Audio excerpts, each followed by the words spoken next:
Hello everyone. चलिए आज हम दिल्ली सल्तनत के भाग 3 देखते हैं। पिछले 2 क्लास में भी मैं दिल्ली सल्तनत के बारे में बताई हूँ। चलिए आज हम उससे आगे के क्लास देखते हैं। दिल्ली सल्तनत की बात की जाए तो ये 1206 से 1526 तक का इसका टाइम पीरियड है।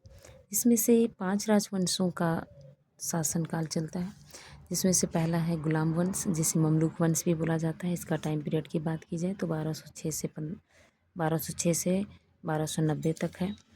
इसके संस्थापक की बात की जाए तो कुतुबुद्दीन ऐबक, जो कि मैं पिछली क्लास में भी इसको विस्तार से बता चुकी हूँ। इसका समय है 1206 से 1210 तक। गुलाम वंश का वास्तविक संस्थापक की बात की जाए तो ये है इल्तुतमिश। इसके 5 संतान होते हैं, उसमें से इनका बेटा रुकनुद्दीन फिरोज और बेटी रजिया सुल्तान। इल्तुतमिश की भी इच्छा थी कि उनकी बेटी ही अगला शासक बने, क्योंकि ये हर तरीके से योग्य थी, परंतु इनके बेटे जस्ट अपोजिट ही थे। ये विलासी प्रवृत्ति के थे। इल्तुतमिश के मृत्यु के बाद 1236 ईस्वी में रुकनुद्दीन फिरोज शाह शासक बनते हैं, दिल्ली की गद्दी पर बैठते हैं। परंतु जनता का पसंद रजिया होती है, तो रजिया सुल्तान ही एक ऐसी शासिका है जिन्हें जनता चयन करती है ना। और रजिया सुल्तान अपने भाई को पराजित कर दिल्ली की गद्दी पर बैठती है।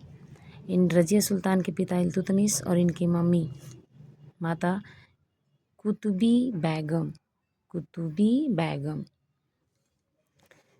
रजिया सुल्तान का टाइम पीरियड की बात की जाए तो 1236 से 1240 ईस्वी। इसका समय बहुत ही कम ही रहता है, लेकिन उसके बावजूद भी ये बहुत ही अच्छे से कार्य करती है।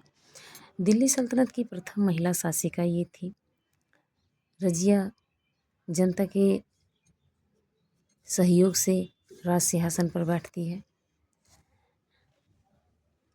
रजिया हमेशा दरबार में पुरुषों की भांति है ना वेशभूषा पहनकर आती थी, जैसे कि कुल्हा चौगा है ना, जैसे कि कोट टोपी इसको कहा जाता है। ये सब पहनकर ही हमेशा दरबार पर उपस्थित होती थी, ताकि किन्हीं को ये ना लगे कि एक महिला के रूप में लोग इन्हें कमज़ोर सोचे, है ना। इन्हें कमज़ोर आंकना ये बहुत बड़ी भूल है लोगों की। ये बहुत ही तेज़ तर्रार महिला थी, लेकिन इनको जो एक कार्य रहा है, इथोपिया के अबिसिनियाई प्रांत के एक गुलाम थे। इथोपिया के अबिसिनियाई प्रांत के एक गुलाम थे, जिनका नाम था याकूत।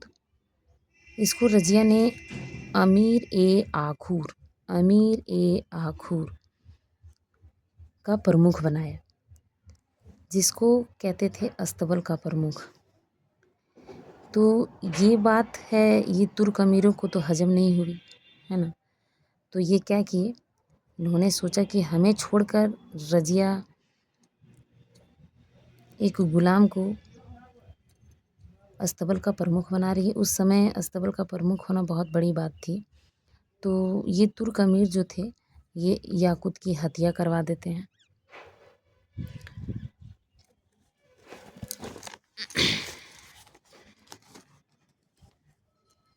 अब रजिया सुल्तान के शासनकाल में जो मालिक अल्तुनिया होते हैं, ये भटिंडा के सूबेदार थे। तो ये दिल्ली में आकर आक्रमण करते हैं, तो रजिया और अल्तुनिया के बीच क्या होता है, युद्ध होता है। ये दोनों के बीच में क्या होता है, युद्ध होता है, जिसमें से रजिया पराजित हो जाती है। तो जब पराजित होती है तो अल्तुनिया का एक शर्त होता है, या तो विवाह करो हमसे या तो मृत्युदंड भोगो। तो अब क्या ना करे, फंस गई बेचारी। तो इन्हें अल्तुनिया से शादी करनी पड़ती है। कुछ लोग बोलते हैं कि इन्हें प्रेम था। अब वास्तविकता तो इस इतिहास के पन्नों पर कैद है। हम देखिए, अब इसी दरमियान रजिया और अल्तुनिया का विवाह हो जाता है। रजिया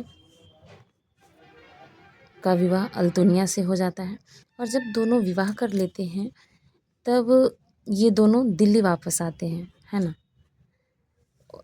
उसके पहले ही तुर्कों के सरदार जो थे, जो चहलगानी, तुर्क ए चहलगानी, जिसमें 40 सरदारों का जो एक संगठन होता था, ये वही हैं तुर्क सरदार द्वारा कैथल में, जो कि ये हरियाणा में पड़ता है, कैथल में 13 अक्टूबर 1240 ईस्वी को इन दोनों को, रजिया और अल्तुनिया, दोनों की हत्या कर देते हैं। और जब रजिया और अल्तुनिया का जब युद्ध हो रहा था तो रजिया दिल्ली से बाहर गई हुई थी इसी युद्ध के कारण। उसी समय ये जो तुर्क सरदार थे, इसके भाई बहराम शाह को गद्दी पर बैठा देते हैं, है ना, कि जब तक रजिया उधर गई है तब तक गद्दी संभालो। तो बहराम शाह जो है वो तो एक अयोग्य शासक ही था, वो एक तरीके से कठपुतली था इन सरदारों का। अब आगे देखते हैं कि जो पतन का कारण होता है रजिया का, तो रजिया द्वारा गैर तुर्कों को, गैर जो तुर्क थे, ये 40 सरदारों का जो संगठन है ये उससे कुछ अलग थे, ये अलग थे। ये उनको अधिक महत्व देने का कारण भी इनका एक पतन का एक प्रमुख कारण रहा। जैसे कि अगर बात की जाए अमीर ए हाजिब वो पद है, ये एतगीन को रजिया देती है, एतगीन को, जो कि बदायूं का एक सूबेदार था, बदायूं का सूबेदार था। और रजिया को गद्दी से हटाने का जो प्रयास है, जो अमीर तुर्क, यही 40 सरदारों का जो संगठन है, उसमें से एक प्रमुख जो नेता थे, प्रमुख नेता ये थे निजामुल मुल्क जुनैदी, निजामुल मुल्क जुनैदी, निजामुल मुल्क जुनैदी। इनका बड़ा श्रेय रहा है उन संगठनों में कान भरने का।